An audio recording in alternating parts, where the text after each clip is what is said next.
हाँ जी, तो स्टूडेंट्स अस्सलाम वालेकुम। आज का जो हमारा लेक्चर है वो है frequency domain characteristics of LTI system पर। तो ये हमारा कह लें डीएफटी डीटीएफटी स्टडी करने के बाद आता है ये लेक्चर, क्योंकि ये फॉरियर ट्रांसफॉर्म के अकॉर्डिंग हम सिस्टम का रिस्पांस चेक करेंगे। ठीक है जी, फ्रीक्वेंसी डोमेन में। ठीक है, तो चले आए देखें फ्रीक्वेंसी रिस्पांस फंक्शन। ये हमारा आज का टॉपिक है। देखें वो कह रहा था फॉरियर रिस्पांस फंक्शन इज़, यानी कि जो फॉरियर का हमारे पास रिस्पांस होता है वो हमारे पास होता है H of omega is equal to sigma के is equal to minus infinity to infinity. अब यहाँ से के, यहाँ पे ये के को देखकर आपने कंफ्यूज नहीं हो जाना। यहाँ पे आपको पता है एन भी हमारे पास होता है, जो हमने मेन फार्मूला पर है एक्स ऑफ ओमेगा का पर है। ठीक है, तो एक्स ऑफ ओमेगा जब होता है, आप ज़रा गौर करें, ये इतना मुश्किल नहीं है। हमारे पास होता क्या था, एक्स ऑफ ओमेगा यहाँ पे होता था, यहाँ पे होता था एक्स ऑफ एन, के की जगह एन लिखा होता था, तो यहाँ पे भी आपके पास एन होता था। ये जस्ट वही फार्मूला है। जस्ट अब आपने किया क्या है, रिस्पांस की बात किया तो रिस्पांस को एच से प्रेजेंट करते हैं। तो देखें, जब वो फ्रीक्वेंसी डोमेन में है तो कैपिटल एच से प्रेजेंट किया जा रहा है, और जहाँ पे हमारा एक्स ऑफ एन हुआ करता था छोटे एक्स की फॉर्म में, वहाँ पे एच ऑफ के है, यानी कि बस एन को के से रिप्लेस कर दिया गया।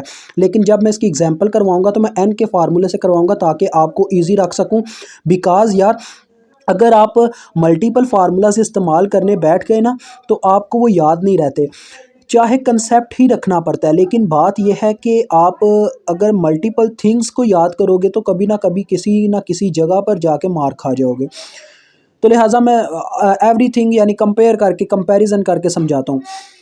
तो यहाँ पे हम अगर n का इस्तेमाल करते हैं तो यहाँ पे आ जाएगा एच ऑफ एन ई की पावर माइनस जे ओमेगा एन। ठीक है जी, काफ़ी सिंपल सी बात। अब देखो बच्चों, द सिस्टम इज़ बाइबो स्टेबल, यानी ये सिस्टम स्टेबल कब होगा, इफ़, देखें, अगर इसकी जो मैग्नीट्यूड है वो लेस दैन इन्फिनिटी, यानी कि वो इन्फिनिटी के बराबर ना आए, इन्फिनिटी से हमेशा लेस दैन हो, ना माइनस इन्फिनिटी के बराबर हो ना प्लस इन्फिनिटी के। ठीक है, तो ई की पावर माइनस जे ओमेगा एन जो है बच्चों, वो तो आपको पता है 1 के बराबर होता है। ये खत्म हो जाएगा, वही प्रीवियस वाली बात है कि हमारे पास आ जाएगा एच ऑफ के is less than infinity for system stability. ठीक है, तो द इनपुट एक्सपोनेंशियल सिग्नल, वो कह रहा है इसमें जो ई जे ओमेगा एन हमारे पास हुआ करेगा वो कहलाता है आइगन फंक्शन, जबकि एच ओमेगा हमारे पास कहलाता है eigen value of the system. ठीक है जी, तो ये जस्ट इतना सही लेक्चर है, इसमें और कुछ भी नहीं है देखने को। देखें आगे क्वेश्चन लिखा हुआ है, यानी कि मजीद जो क्वेश्चन है वो नेक्स्ट हम स्लाइड से उठाकर आपको समझाएंगे। तो मैं कोशिश करता हूँ कि मैं इसका जो मैथमेटिकल पार्ट है उसको इसके साथ अटैच कर देता हूँ। ठीक है जी, नेक्स्ट अभी आपको वही वीडियो देखने को मिलेगी। तो अभी मुझे इजाज़त दें, मैं वो क्वेश्चन ऐड कर लूँ थोड़ी देर के लिए। तो ये देखें, मैं उसका आपके सामने मैथमेटिकल पार्ट करने लगा हूँ, frequency domain characteristics of LTI system. तो देखें बच्चों, ये हमने एक प्रॉपर्टी पढ़ी थी, ये कन्वोल्यूशन सम की इक्वेशन है। Y of n is equal to, आपको याद होगा, सिग्मा के is equal to minus infinity to infinity. यहाँ पे असल में आपके पास वहाँ पे उस वक्त होता था एक्स ऑफ के एच ऑफ एन माइनस के, लेकिन हम इसका अपोजिट इस्तेमाल कर रहे हैं। ये असल में उसकी प्रॉपर्टीज़ में से एक है, जबकि आपको याद हो कि हमें ये उसकी प्रॉपर्टी पढ़ाई गई थी कि x of n convolution with h of n बराबर होता है H of n convolution with x of n. ये हमने प्रॉपर्टी पढ़ी हुई है। तो यहाँ पे हमें उस प्रॉपर्टी का इस्तेमाल करके एच की जगह एन एक्स को रखना पड़ रहा है और एक्स की जगह एच को, ताकि हमारा काम यानी कि फ्रीक्वेंसी डोमेन का हो जाए। ठीक है जी, उसकी रीज़न अभी आपको समझ आएगी। उसकी रीज़न ये है, जैसा कि आपने वो इक्वेशन देखी है, हमने आपको दिखाई है, H of omega is equal to, हमारे पास वो थी इक्वेशन के की फॉर्म में थी ना, तो यहाँ पे भी चले के इस्तेमाल हो रहा है, लेकिन मैं आपको एन की फॉर्म में लेके जाना चाह रहा हूँ। तो एन की फॉर्म में चले मैं आपको एन की फॉर्म में वैसे इक्वेशन लिख के दिखाता हूँ। एन की फॉर्म में वो ये इक्वेशन होगी, n is equal to minus infinity to infinity. उसके बाद आपके पास यहाँ पे होगा एच ऑफ एन और ई की पावर माइनस जे ओमेगा एन। ठीक है जी, ये चीज़ होगी। तो देखें अभी हमारे पास यहाँ पे आंसर क्या आता है, यहाँ पे वो के की फॉर्म में ही आएगा, लेकिन आप चाहें तो उसको एन की फॉर्म में भी लिख सकते हैं, मसला नहीं है। ठीक है, तो देखें अब मैं ये चीज़ वहाँ पे पुट करूँगा, मेरे पास क्या आ जाएगा, Y of N is equal to sigma K is equal to minus infinity to infinity. ठीक है जी, उसके बाद ये है एच ऑफ के, और एक्स ऑफ एन माइनस के किससे रिप्लेस हो जाएगा, ई की पावर जे ओमेगा, और एन की जगह आ जाएगा एन माइनस के। ठीक है जी, तो लिहाजा ये आपके पास क्या फॉर्म बन जाएगी, ज़रा गौर कीजिएगा। ये आपके पास आ जाएगी कुछ इस तरीके से, minus infinity to infinity h of k, और ये आपके पास आ गया, देखें, ई की पावर जे ओमेगा एन और ई की पावर माइनस जे ओमेगा के, ठीक है जी। तो ये देखें बच्चों, ई की पावर माइनस जे ओमेगा के को मैं से अलहदा कर लेता हूँ और डॉट ई की पावर जे ओमेगा एन को अलहदा, यानी मैंने पावरें मल्टीप्लाई करवा के उनकी बेसिस को अलहदा अलहदा कर लिया। उसकी रीज़न बताता हूँ, क्योंकि के वाले टर्मिनल्स मैं इकट्ठे रखना चाहता हूँ और ई जे ओमेगा एन को बाहर निकालना चाहता हूँ। तो ये ई जे ओमेगा एन बाहर निकल गया, ठीक है। और ये मेरे पास देखें सिस्टम का रिस्पॉन्स आ गया, ये वो मेन चीज़ थी।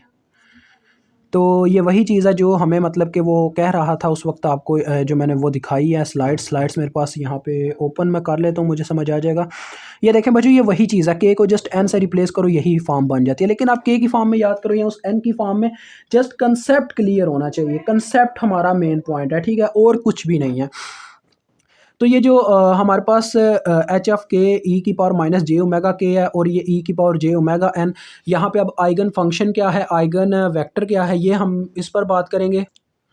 तो इतना तो आपको यहाँ पे समझ में आ रहा है, ये हमारा आइगन फंक्शन को प्रेजेंट कर रहा है, सॉरी आइगन वैल्यू को, ये इतना टर्म, ये एच ऑफ ओमेगा है हमारे पास, ठीक है जी। तो ये हमारा एच ऑफ ओमेगा है। उसके बाद ये जो टर्म है ई की पावर माइनस जे ओमेगा एन, ये हमारे पास आइगन फंक्शन को प्रेजेंट कर रही है, ठीक है।